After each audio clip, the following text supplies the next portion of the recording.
Hello everyone, फिर से स्वागत है आप सब लोगों का आपके अपने चैनल जीएस बाय शुभा में। तो कैसे हैं आप सब लोग? मैं आशा करती हूँ आप सभी लोग बहुत अच्छे होंगे, एकदम स्वस्थ होंगे। चलिए गाइज, अब अपनी आज की क्लास पर आते हैं। तो जैसे आपको पता है, पॉलिटी में अभी जो हम पढ़ रहे हैं हमारे मूल अधिकारों के बारे में ही पढ़ रहे हैं, क्योंकि सब कुछ हम डिटेल में पढ़ते चल रहे हैं। कुछ भी ऐसा नहीं रह रहा जो ये लगे कि हाँ ये चीज़ छूट गई है और एग्ज़ाम में यहाँ से क्वेश्चन आएगा तो नहीं हो पाएगा। कोई छोटी से छोटी चीज़ है, मैं सारी चीज़ें अच्छे से करवाती चल रही हूँ। तो आज की हमारी ये इस टॉपिक की 38वीं क्लास है। तो जिन लोगों ने पहली क्लासेस नहीं की हैं या जो पहली बार चैनल पर आए हैं, मेरी सभी से रिक्वेस्ट है आप एक बार उन क्लासेस को कीजिएगा। उसके बाद ये क्लास आपको और अच्छे तरीके से समझ आएगी। ठीक है। क्लास शुरू करने से पहले एक बार और बता दूं कि मेरा गला ठीक नहीं है, थोड़ी सी प्रॉब्लम है, खांसी भी हो रही है, तो इसलिए बीच में थोड़ा डिस्टरबेंस हो तो प्लीज़ आप कोऑपरेट कीजिएगा। मुझे बोलने में भी प्रॉब्लम हो रही है, लेकिन फिर भी मैं कोशिश कर रही हूँ कि आपकी जो क्लास है रेगुलर वो कंटिन्यू होती रहे। आज केमिस्ट्री की क्लास भी आपकी हो जाएगी। ठीक है। तो थोड़ा सा भी थोड़ा फ्लो ऊपर नीचे होगा, प्लीज़ आप कोऑपरेट कीजिएगा। चलिए अब आज की क्लास पर आते हैं। तो जैसे कि आप लोग जानते ही हैं, हमारे कितने फंडामेंटल राइट्स हैं? हमारे 6 फंडामेंटल राइट्स हैं। तो जिसमें से हम 5 को कवर कर चुके हैं। अभी जो हम पढ़ रहे हैं वो हमारे छठा छठा जो 6th हमारा फंडामेंटल राइट है, जिसको हम संवैधानिक उपचार या फिर रिट्स के नाम से जानते हैं, जो कि आर्टिकल 32 से संबंधित है। तो इनके बारे में हमने क्या पढ़ लिया था? रिट्स के बारे में हमने ये जान लिया था कि 5 प्रकार की रिट्स होती हैं, और उसका इंट्रोडक्शन हमने पढ़ लिया था। और फिर हमने ये जाना था कि रिट के संबंध में जो हमारा सुप्रीम कोर्ट है और जो हमारा हाई कोर्ट है, उनको क्या क्या अधिकार है। ठीक है। तो आज जो हम पढ़ेंगे, हम डिटेल में रिट्स के बारे में जानेंगे। चलिए अब उस पर आते हैं। तो ये सब तो हम हमारी जो पहली क्लासेस हैं उनमें कवर कर ही चुके हैं। आज जो पढ़ेंगे उस पर आते हैं।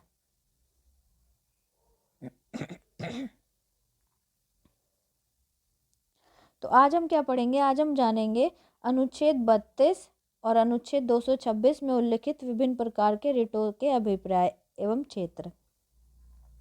अनुच्छेद 32 भी रिट से संबंधित है और अनुच्छेद 226 भी रिट से संबंधित है। अनुच्छेद 32 सुप्रीम कोर्ट के तहत, और जो अनुच्छेद 26 है वो हाई कोर्ट के तहत रिटों से संबंधित है।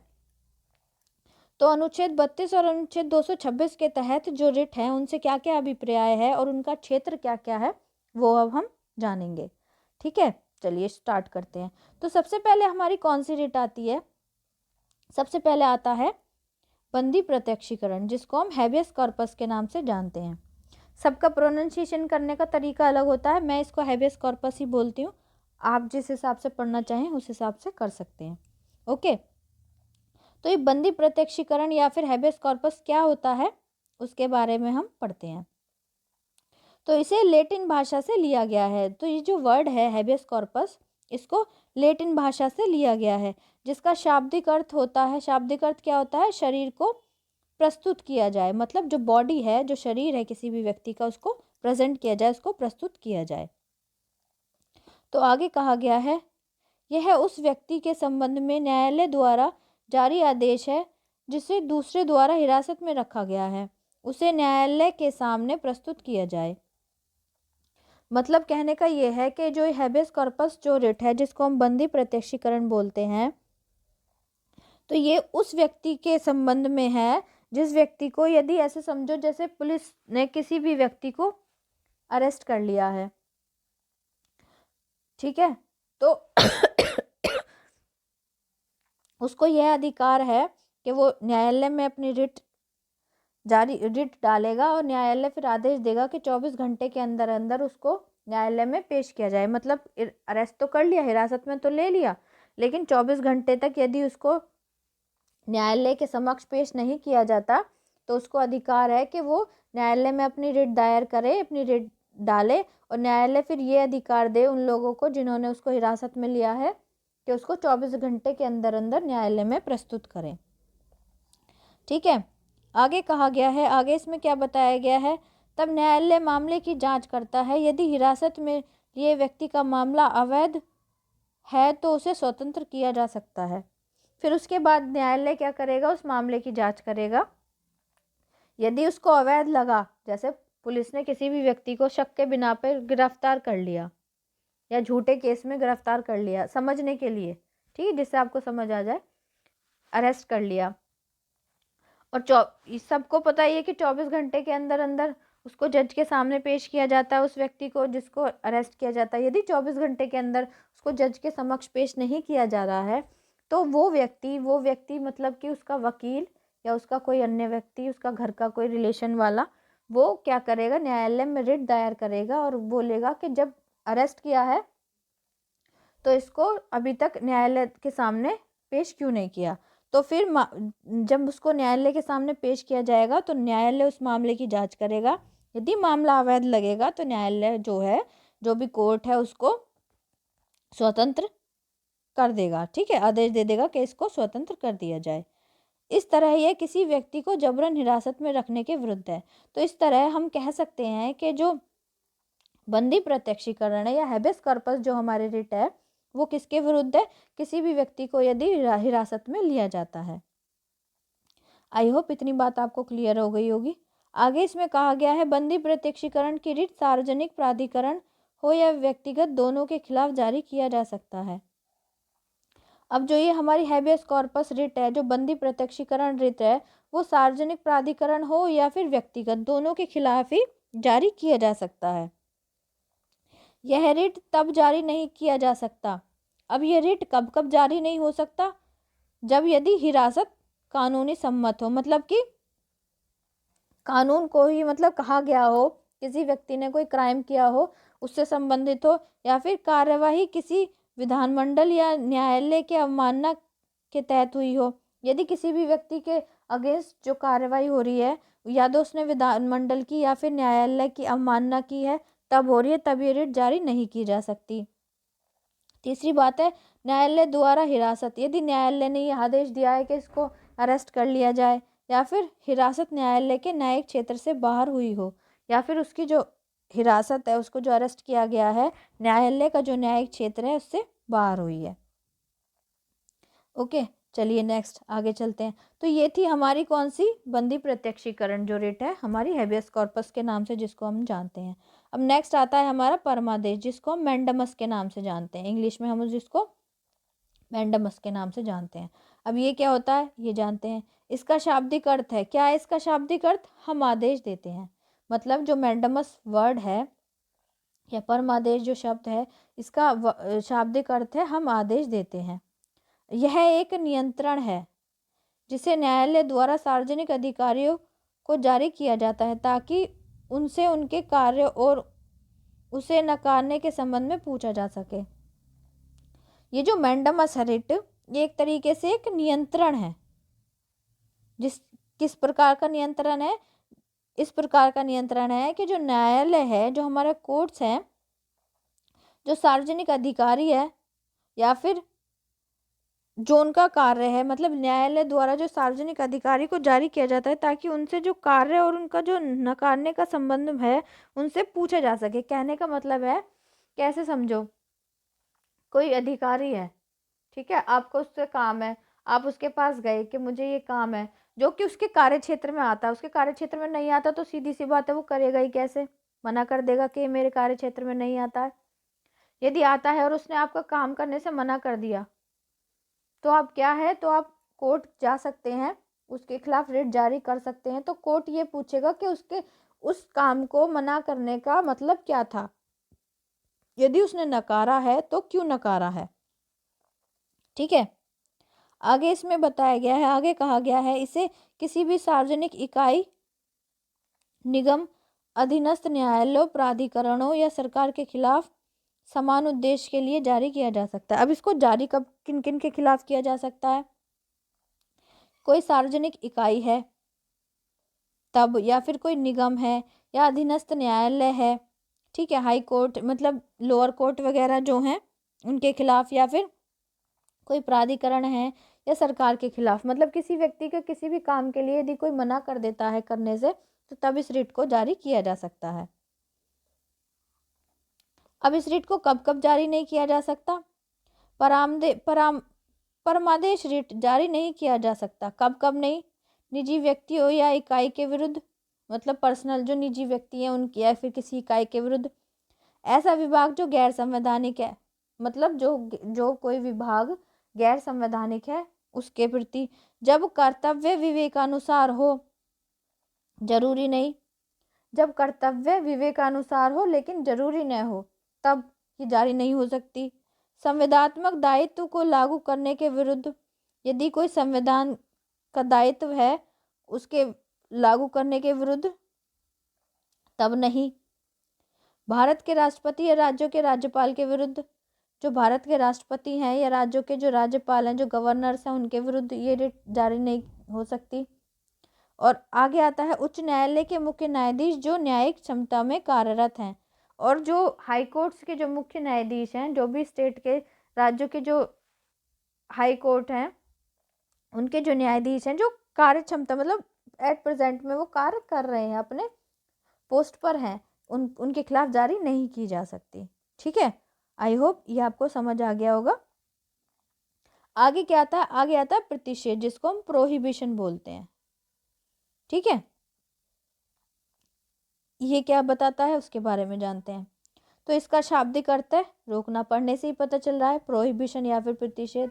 तो इसका शाब्दिक अर्थ क्या है? रोकना। इसे किसी उच्च न्यायालय द्वारा अधीनस्थ न्यायालय को या अधिकरण को अपने न्याय क्षेत्र से उच्च न्यायिक कार्य को करने से रोकने के लिए जारी किया जाता है। सॉरी। तो ये जो रिट है प्रतिषेध या प्रोहिबिशन, ये कब जारी की जाती है?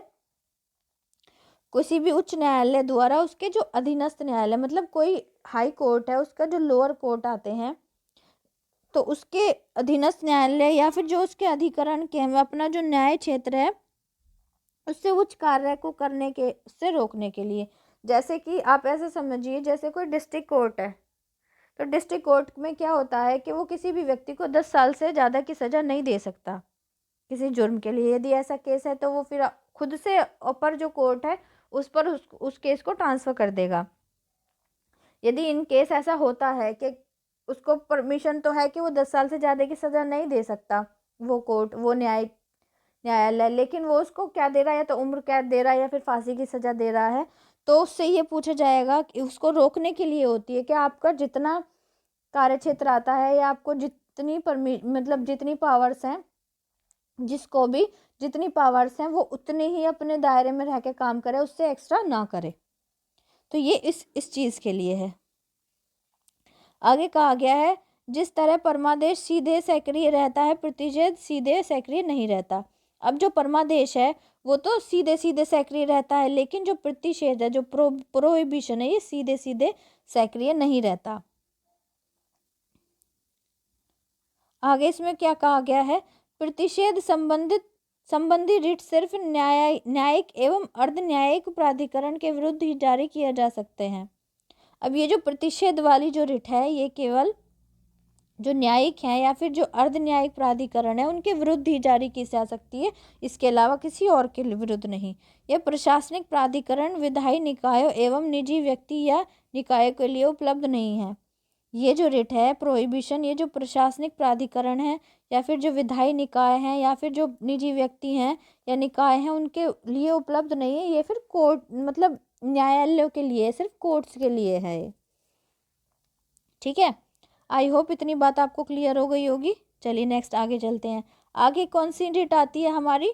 उत्प्रेषण, जिसको हम सर्ट्योररी बोलते हैं। क्या बोलते हैं? सर्ट्योररी। तो इसका क्या मतलब है और ये कब कब लागू होती है? तो इसका शाब्दिक अर्थ है प्रमाणित होना या सूचना देना। जो सर्ट्योररी है इसका शाब्दिक अर्थ क्या है? प्रमाणित होना या फिर सूचना देना। इसे एक उच्च न्यायालय द्वारा अधीनस्थ न्यायालय को या अधिकारियों को या लंबित मामलों के स्थानांतरण को सीधे या पत्र जारी कर किया जाता है।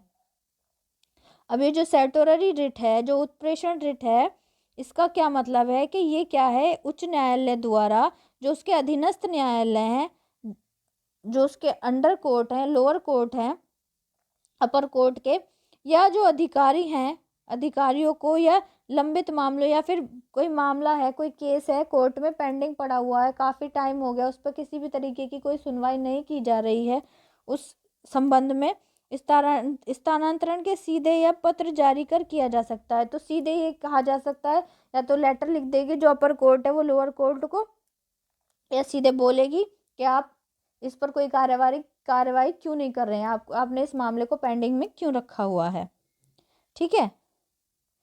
इसे अतिरिक्त न्यायिक क्षेत्र या न्यायिक क्षेत्र की कमी या कानून में खराबी के आधार पर जारी किया जा सकता है। अभी जो सर्ट्योररी जो उत्प्रेषण रिट है, इसको कब लागू किया जा सकता है? जो अतिरिक्त न्यायिक क्षेत्र है या फिर न्यायिक क्षेत्र की कमी या फिर कानूनी खराबी, मतलब कानून में किसी तरीके की कोई खराबी होती है, कुछ जिस तरीके से कार्रवाई होनी चाहिए कानूनी रूप से वो नहीं हो रही है, कुछ ऊंच नीच हो रही है, तो उस आधार पर इस रिट को जारी किया जा सकता है। ठीक है। इस तरह प्रतिषेध से हटकर जो कि केवल निवारक है, उत्प्रेषण निवारक एवं सहायता दोनों तरह का है। अब इस तरह जो प्रतिषेध है, प्रतिषेध से हटकर जो कि केवल जो उत्प्रेषण है, जो सर्ट्योररी है, वो केवल निवारक है। उत्प्रेषण निवारक और सहायता दोनों तरह, मतलब जो प्रतिषेध है वो तो केवल निवारक है, लेकिन जो उत्प्रेषण रिट है, जो सर्ट्योररी रिट है, वो निवारक और सहायता दोनों की तरह काम करता है। ठीक है। आगे कहा गया है जैसे कि पहले उत्प्रेषण की रिट सिर्फ न्यायिक या अर्ध न्यायिक प्राधिकरण के खिलाफ ही जारी किया जा सकता था, प्रशासनिक इकाइयों के खिलाफ नहीं।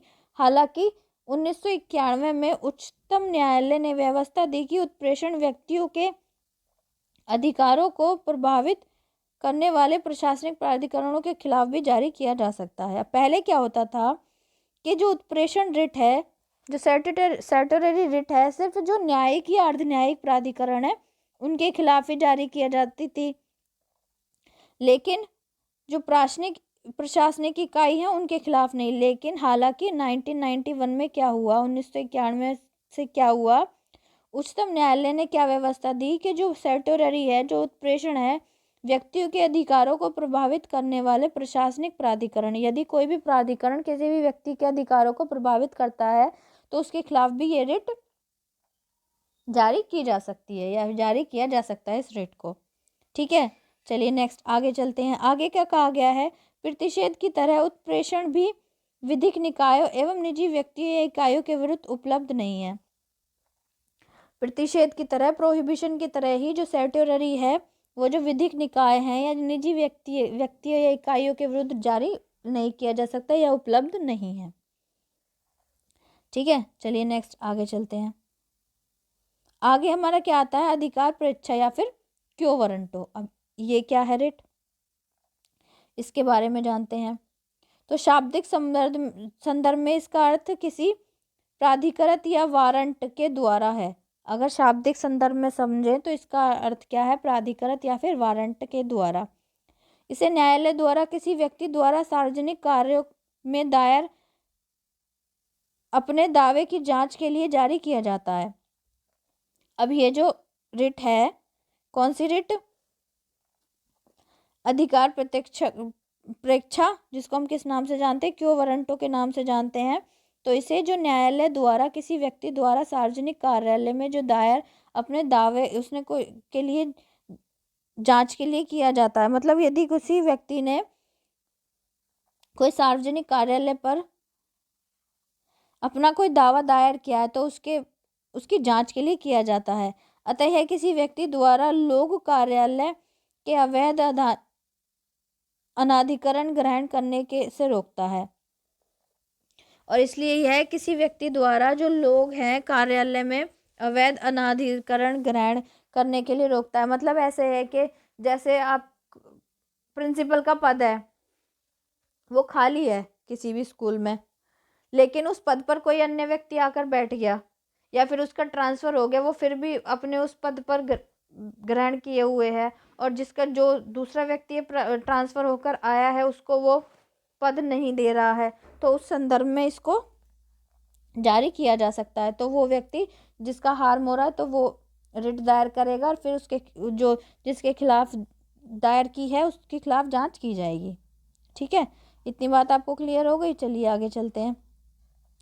रिट को पूरक सार्वजनिक कार्यालयों के मामले में तब जारी किया जा सकता है जब उसका निर्माण संवैधानिक हो। अब ये जो रिट हैं उनको, जो पूरक सार्वजनिक कार्यालय हैं, उनके मामलों में कब जारी किया जा सकता है? जब जारी किया जा सकता है जब उनका जो निर्माण है वो संवैधानिक हो।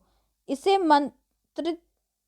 मंत्रित्व कार्यालय या निजी कार्यालय के लिए जारी नहीं किया जा सकता। अभी जो रिट है इसको जो मंत्रित्व कार्यालय है या फिर जो निजी कार्यालय हैं उनके खिलाफ जारी नहीं किया जा सकता। ठीक है, तो ये कौन सी थी? अधिकार परीक्षा, क्यो वारंटो। अब आगे इसमें बताया गया है अन्य 4 रिटों से हटकर इसे किसी भी इच्छुक व्यक्ति द्वारा जारी किया जा सकता है, न कि पीड़ित व्यक्ति द्वारा।